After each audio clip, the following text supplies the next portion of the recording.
So do you think it is more difficult for a woman to succeed in business than a man? Absolutely. I think there's a lot of additional barriers that women have to face, a lot of stigmas against their ability to perform in the workplace, and their ability to have loyalty to a workplace. For example, their priority might not be their job, it might be their family, whereas I don't think men really have to go through that as much. It's assumed that their priority is going to be their career or to support their family.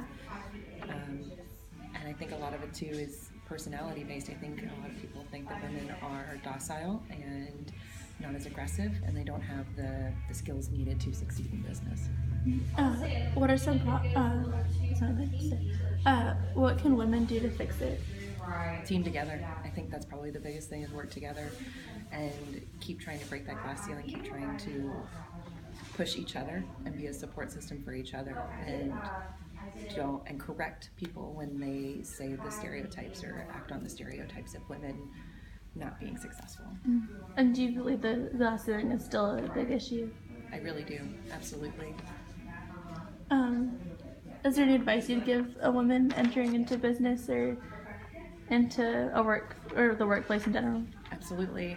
Use your support system, and that's whether you're a single woman entering the business field with no family connections, or if you're a mom entering the field, or a partner. Use your support system and make them allies, and never give up, and stay true to yourself. And do you think that social media has affected the stigma of women like in a good way, or do you not believe it's changed anything? I think that there's definitely been some advantages to having that social media presence of women in business, and also just finding other ways to expand your community. If you're on social media, you can be a part of groups that are women in business, and you could meet other women that are doing what you were doing, and that's that support system I was talking about earlier that's so important to have. So yeah, I think it's a powerful tool. Yeah. Are there any examples of being discriminated against or mistreated as a woman in any of your fields that you talk about? So I work for a nonprofit, but I do the business side of the nonprofit, like outreach and marketing, and my nonprofit specifically relates to women. And I work with women who have been sexually abused and who have been in domestic violence situations or human trafficking.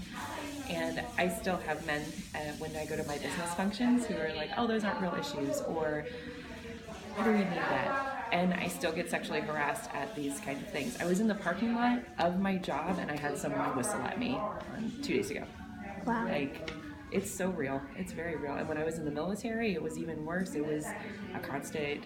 I was going to ask about you. I heard you say that, David, and I was like, I would need to ask her about that. It was really bad in the military. Basically, there was like 3 types of females. You had your hardcore women that were monsters with PT and who were just labeled as mean and cutthroat, who had no sympathy. And then you had your women that were deemed as the guys' girls, like that had unfortunate reputations where they were more promiscuous. And then you had your fat, lazy girls that just did nothing, who didn't care. And it seemed like you couldn't combine any of those. You couldn't escape any of those stigmas.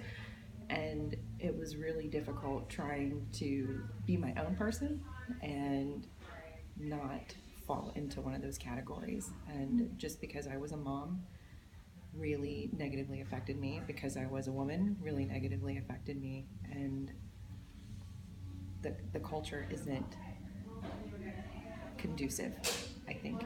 I do believe that women should be in the military. I think that they need to readdress the culture that they're encouraging in a serious way, and not a let's make a joke out of it kind of way. Mm-hmm. And then, do you think men and women will ever be like truly equal in the eyes of like society and stuff? That's what I think that we're working towards.